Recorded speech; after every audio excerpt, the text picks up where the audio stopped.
ವಾಯುಭಾರ ಕುಸಿತ ರಾಜ್ಯದಲ್ಲಿ ಈಗ ಮಳೆರಾಯ ಅಬ್ಬರಿಸುವ ಹಾಗೆ ಮಾಡ್ತಾ ಇದೆ.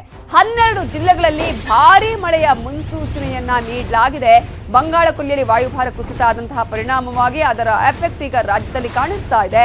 ಮಳೆರಾಯ ಅಬ್ಬರಿಸ್ತಾ ಇದ್ದಾನೆ. ವರುಣ ದೇವ ಈಗ ಇಡೀ ಕರ್ನಾಟಕದಾದ್ಯಂತ 12 ಜಿಲ್ಲೆಗಳಲ್ಲಿ ಭಾರೀ ಮಳೆಯ ಮುನ್ಸೂಚನೆಯನ್ನು ಕೂಡ ಆಲ್ರೆಡಿ ಹವಾಮಾನ ಇಲಾಖೆ ನೀಡಿದ್ದು ಹಲವು ಜಿಲ್ಲೆಗಳಲ್ಲಿ ಆರೆಂಜ್ ಅಲರ್ಟ್ ಅನ್ನ ಘೋಷಣೆ ಮಾಡಲಾಗಿದೆ. ಕರಾವಳಿ, ಉತ್ತರ, ದಕ್ಷಿಣ ಒಳನಾಡಿನಲ್ಲಿ ಅಲರ್ಟ್ ಅನ್ನ ಘೋಷಣೆ ಮಾಡಲಾಗಿದೆ. ಅದರ ಪ್ರಕಾರ ಅಕ್ಟೋಬರ್ 13ರವರೆಗೆ 12 ಜಿಲ್ಲೆಗಳಲ್ಲಿ ಭಾರೀ ಮಳೆಯಾಗುವ ಸಾಧ್ಯತೆ ಇದೆ. ಅದರಲ್ಲಿ ಮುಖ್ಯವಾಗಿ ಯಾವ್ಯಾವ ಜಿಲ್ಲೆಗಳು?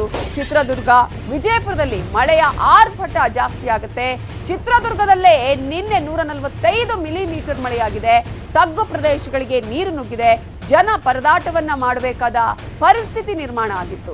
ಇದರ ಜೊತೆಗೆ ಮತ್ತೊಂದು ಜಿಲ್ಲೆ ವಿಜಯಪುರದಲ್ಲೂ ಕೂಡ ಸಿಡಿಲಿನ ಅಬ್ಬರಕ್ಕೆ 3 ಸಾವನ್ನಪ್ಪಿದ್ದಾರೆ. ದೇವರ ಹಿಪ್ಪರಗಿಯ ಕಡಕೋಳ ಗ್ರಾಮದ 3 ಸಾವನ್ನಪ್ಪಿದ್ದು, ಗದಗ, ಧಾರವಾಡ, ಕೊಪ್ಪಳ, ಹಾವೇರಿ, ಬಳ್ಳಾರಿಯಲ್ಲೂ ಕೂಡ ಮಳೆ ಬರ್ತಾನೆ ಇದೆ, ಧಾರಾಕಾರವಾಗಿ ಸುರಿತಾ ಇದೆ.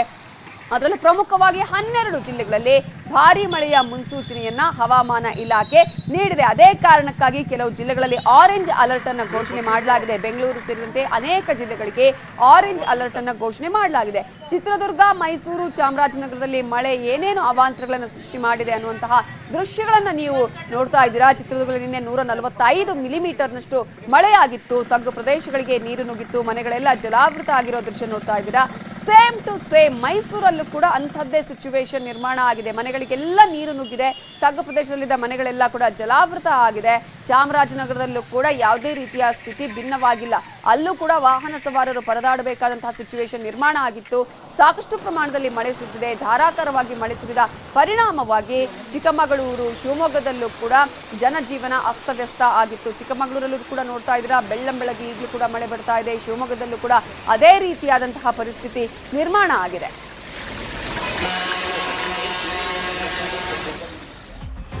ಇನ್ನು ವಿಜಯಪುರ ಜಿಲ್ಲೆಯ ಬಸವನ ಬಾಗೇವಾಡಿ ತಾಲೂಕಿನ ಕಡಕೋಳ ಗ್ರಾಮದಲ್ಲಿ ಸಿಡಿಲು ಬಡಿದು ತಾಯಿ ಮತ್ತು ಮಗಳು ಸಾವನ್ನಪ್ಪಿದ್ದಾರೆ.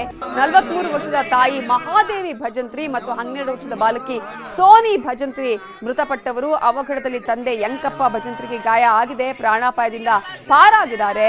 ದಂಪತಿ ಮತ್ತು ಮಗಳು ಜಮೀನಿನಿಂದ ವಾಪಸ್ ಮನೆಗೆ ಬರುವ ಸಂದರ್ಭದಲ್ಲಿ ಮರದ ಕೆಳಗೆ ನಿಂತಿದ್ರು ಅವರು. ಈ ವೇಳೆ ಈ ಅವಘಡ ಸಂಭವಿಸಿದೆ. ವಿಜಯಪುರದಲ್ಲಿ ಸಿಡಿಲು ಬಡಿದು ಇಬ್ಬರು ಕೂಡ ಸಾವನ್ನಪ್ಪಿದ್ದಾರೆ. ಮಳೆ ಇಲ್ಲದಿದ್ರು ಸಿಡಿಲು ಸಿಡಿದು ಈಗ ಸಾವನ್ನಪ್ಪಿರುವಂತಹ ಘಟನೆ ವಿಜಯಪುರದ ಕಡಕೋಳದಲ್ಲಿ ನಡೆದಿದೆ. ಬಸವನ ಬಾಗೇವಾಡಿ ತಾಲೂಕಿನ ಗ್ರಾಮದಲ್ಲಿ ಈಗ ಒಂದು ಘಟನೆ ನಡೆದಿರೋದು. ಯಂಕಪ್ಪ ಭಜಂತ್ರಿ ಈ ಸಂದರ್ಭದಲ್ಲಿ ಪ್ರಾಣಾಪಾಯದಿಂದ ಪಾರಾಗಿದ್ದಾರೆ. ತಾಯಿ ಮತ್ತು ಮಗಳು ಸಿಡಿಲಿಗೆ ಸಾವನ್ನಪ್ಪಿದ್ದಾರೆ.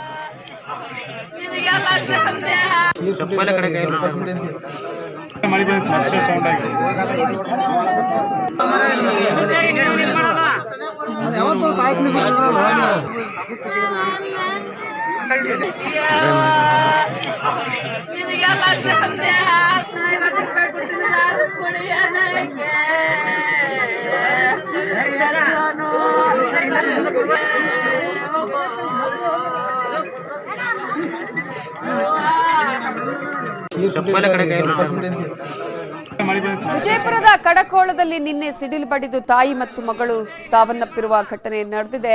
ಆದರೆ ಒಬ್ರು ಪ್ರಾಣಾಪಾಯದಿಂದ ಪಾರಾಗಿದ್ದಾರೆ. ಮಳೆ ಇರ್ಲಿಲ್ಲ, ಬಟ್ ಸಿಡಿಲು ಇತ್ತು. ಈ ಕಾರಣಕ್ಕಾಗಿ ಸಿಡಿಲು ಬಡಿದು ಇಬ್ಬರು ಸಾವನ್ನಪ್ಪಿದ್ದಾರೆ. ತೋಟದಿಂದ ಅಂದ್ರೆ ಜಮೀನಿನಿಂದ ಕೆಲಸ ಮುಗಿಸ್ಕೊಂಡು ಬರುವಂತಹ ಸಂದರ್ಭದಲ್ಲಿ ಮರದ ಕೆಳಗೆ ನಿಂತಿದ್ರು ಅವರು. ಮರದ ಕೆಳಗೆ ನೆರಳಲ್ಲಿ ನಿಂತಿದ್ದಂತಹ ಸಂದರ್ಭದಲ್ಲಿ ಸಿಡಿಲು ಬಡಿದು ತಾಯಿ ಮತ್ತು ಮಗಳು ಸಾವನ್ನಪ್ಪಿದ್ದಾರೆ. ಅವರ ಒಂದು ಕುಟುಂಬಸ್ಥರ ಆಕ್ರಂದನವನ್ನ ನಾವು ಗಮನಿಸಬಹುದು.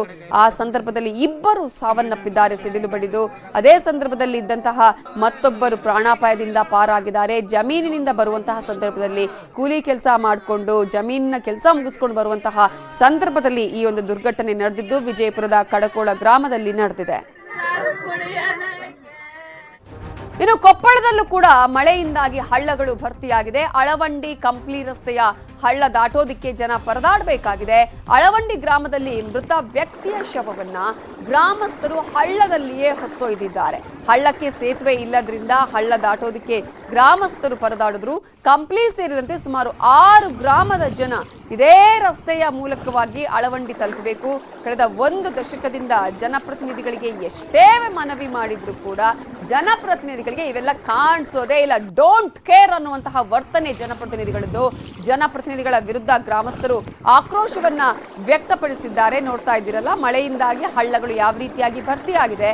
ಜನ ಯಾರಾದ್ರೂ ತೀರ್ಕೊಂಡ್ರು ಕೂಡ ಅವರ ಶವವನ್ನ ಇದೇ ಒಂದು ನೀರಿನ ಮೂಲಕ ಹಳ್ಳಗಳ ಮೂಲಕ ದಾಟ್ಕೊಂಡು ಹೋಗ್ಬೇಕಾದ ಪರಿಸ್ಥಿತಿ ಇದೆ. ಇದ್ಯಾವುದು ಜನಪ್ರತಿನಿಧಿಗಳಿಗೆ ಕಾಣೋದಿಲ್ಲ. ತಮ್ಮ ಕೆಲಸ ಆದ್ರೆ ಆಯ್ತು ಅನ್ನುವಂತಹ ಒಂದು ಮನಸ್ಥಿತಿಯಲ್ಲಿ ಜನ ಅಲ್ಲಿ ಜನಪ್ರತಿನಿಧಿಗಳಿರೋದನ್ನ ನೋಡ್ತಾ ಇದ್ದೀವಿ. ಹಲವು ವರ್ಷಗಳಿಂದ ಕೇಳ್ತಾ ಇದ್ದಾರೆ ಜನಪ್ರತಿನಿಧಿಗಳ ಬಳಿ, ಸರಿಯಾಗಿ ನಮ್ಗೊಂದು ಹಳ್ಳ ದಾಟೋದಕ್ಕೆ ಸೇತುವೆಯನ್ನ ಮಾಡ್ಕೊಡಿ ಅಂತ ಹೇಳಿ. ಅವೆಲ್ಲ ಜನರ ಕಷ್ಟಪಟ್ಟರೆ ಪಟ್ಲಿ ಅನ್ನುವಂತಹ ಒಂದು ಭಾವನೆ ಜನಪ್ರತಿನಿಧಿಗಳಲ್ಲಿ ಇದ್ದ ಹಾಗೆ ಕಾಣಿಸ್ತಾ ಇದೆ. ಈಗ ಶವವನ್ನ ಹಳ್ಳದಲ್ಲಿಯೇ ಹೊತ್ತೊಯ್ದಿದ್ದಾರೆ ಅಲ್ಲಿನ ಗ್ರಾಮಸ್ಥರು. ತೀವ್ರ ಆಕ್ರೋಶವನ್ನ ಕೂಡ ಹೊರ ಹಾಕಿದ್ರು. ಬಟ್ ಏನೂ ಮಾಡೋದಕ್ಕೆ ಆಗದಂತಹ ಸಿಚುವೇಶನ್, ಅನಿವಾರ್ಯ ಪರಿಸ್ಥಿತಿ ಇಟ್ಕೊಂಡು ಅಲ್ಲಿ ಶವವನ್ನು ಇಟ್ಕೊಂಡು ಹೋಗಲೇಬೇಕಾದಂತಹ ಪರಿಸ್ಥಿತಿ ನಿರ್ಮಾಣ ಆಗಿತ್ತು. ಅದೇ ಕಾರಣಕ್ಕಾಗಿ ಆ ಗ್ರಾಮಸ್ಥರು ಹಳ್ಳದಲ್ಲಿ ಶವವನ್ನ ಇಟ್ಕೊಂಡು ಹೋಗಿರುವಂತಹ ಒಂದು ದೃಶ್ಯವನ್ನ ಕೂಡ ನೋಡ್ತಾ ಇದ್ದೀರಾ. ಆದ್ರೆ ಜನಪ್ರತಿನಿಧಿಗಳಿಗೆ ಇಂತಹ ಜನ ಯಾವುದೇ ರೀತಿಯಲ್ಲೂ ಪರಿಸ್ಥಿತಿ ಹೇಗಿದೆ ಅಥವಾ ಏನೇನು ಸಮಸ್ಯೆಗಳನ್ನು ಅನುಭವಿಸ್ತಾ ಇದ್ದಾರೆ ಗೊತ್ತಿದ್ರೂ ಕೂಡ ಕೆಲವರು ಕುರುಡರಂತೆ ವರ್ತಿಸ್ತಾರೆ, ಕೆಲವರಿಗೆ ಗೊತ್ತೇ ಇಲ್ಲದ ರೀತಿಯಲ್ಲೇ ಅದನ್ನ ಹೇಳುವಂತ ಪ್ರಯತ್ನಗಳಾಗುತ್ತೆ. ಇಷ್ಟೆಲ್ಲ ಸಮಸ್ಯೆಗಳು ಇದ್ರೂ ಕೂಡ ಜನಪ್ರತಿನಿಧಿಗಳು ಮಾತ್ರ ಇದಕ್ಕೆ ಡೋಂಟ್ ಕೇರ್ ಅನ್ನುವಂತಹ ವರ್ತನೆಯನ್ನ ತೋರಿಸ್ತಿದ್ದಾರೆ.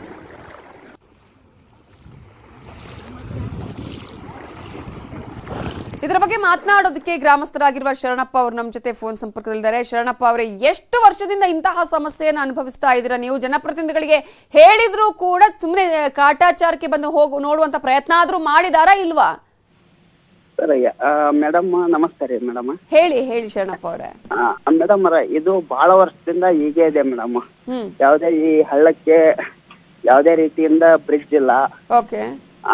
ಶವ ಸಂಸ್ಕಾರ ಮಾಡ್ಲಿಕ್ಕೆ ತೊಂದರೆ ಆಗ್ತಿದೆ ಜನಗಳಿಗೆ. ನಿನ್ನೆ ಫುಲ್ಲು ಮಳೆ ಆಗ್ತಿದೆ ಮೇಡಮ್. ಮತ್ತೆ ಹಳ್ಳ ತುಂಬಿ ಹರಿತಾ ಇದೆ. ಯಾವುದೇ ರೀತಿಯಿಂದ ಜನಪ್ರತಿನಿಧಿಗಳು ಯಾರು ಬಂದು ಏನು ಮಾಡ್ತಾ ಇಲ್ಲ ಮೇಡಮ್, ಸ್ಪಂದಿಸ್ತಾ ಇಲ್ಲ ಜನರಿಗೆ. ಬಹಳ ಪ್ರಾಬ್ಲಮ್ ಆಗ್ತಿದೆ ಮೇಡಮ್ ಇದರಿಂದ. ಒಂದು ಊರಿಂದ ಇನ್ನೊಂದು ಊರಿಗೆ ತಲುಪಬೇಕಂದ್ರೆ ನೀವು ಈ ಹಳ್ಳನ ದಾಟ್ಕೊಂಡೇ ಹೋಗ್ಬೇಕಾಗತ್ತೆ. ಮಳೆಗಾಲದಲ್ಲಂತೂ ನಿಮ್ ಪರಿಸ್ಥಿತಿ ಹೇಳೋದೇ ಬೇಡ ಅನ್ಸುತ್ತೆ ಹಾಗಾದ್ರೆ. ಹೌದು ಮೇಡಮ್. ಬಹಳ ತುಂಬಾ ಕಷ್ಟ ಆಗ್ತಿದೆ ಮೇಡಮ್. ಆಲ್ಮೋಸ್ಟ್ 10ರಿಂದ 15 ವರ್ಷದಿಂದ ಇದೇ ತೀರದ ಸಮಸ್ಯೆನ ಅನುಭವಿಸ್ತಾ ಇದ್ದೀರಾ ನೀವೆಲ್ಲರೂ ಗ್ರಾಮಸ್ಥರು? ಹೌದು ಮೇಡಮ್. ಸುಮಾರು ವರ್ಷಗಳಿಂದ ಇದೇ ಪ್ರಾಬ್ಲಮ್ ಅನ್ನ ನಾವು ಇದನ್ನ ಮಾಡ್ತಾ ಇದೀವಿ ಮೇಡಮ್, ಅನುಭವಿಸ್ತಾ ಇದೀವಿ. ಓಕೆ. ಹಾ ಮೇಡಮ್. ಸೇತುವೆನ ಕಟ್ಟೋದಿಕ್ಕೆ ಪ್ರಯತ್ನ ಪಟ್ಟಿಲ್ವಾ ಅಲ್ಲಿ, ಹೇಗೆ? ಇಲ್ಲ ಮೇಡಮ್, ಶಾಸಕರು ರಾಘವೇಂದ್ರ ಇಟ್ನಾಳ್ ಸಾಹೇಬ್ರು ಅಡಿಗಲ್ ಸಮಾರಂಭ ಮಾಡಿದ್ರು ಹೋದ ವರ್ಷ. 2 ವರ್ಷ ಆಯ್ತು ಅಡಿಗಲ್ ಸಮಾರಂಭ ಆಗಿ ಭೂಮಿ ಪೂಜೆ ಮಾಡಿ. ಇನ್ನಾದ್ರೂ ಯಾವ್ದೇ ರೀತಿಯಿಂದನೂ ಸ್ಪಂದಿಸ್ತಾ ಇಲ್ಲ.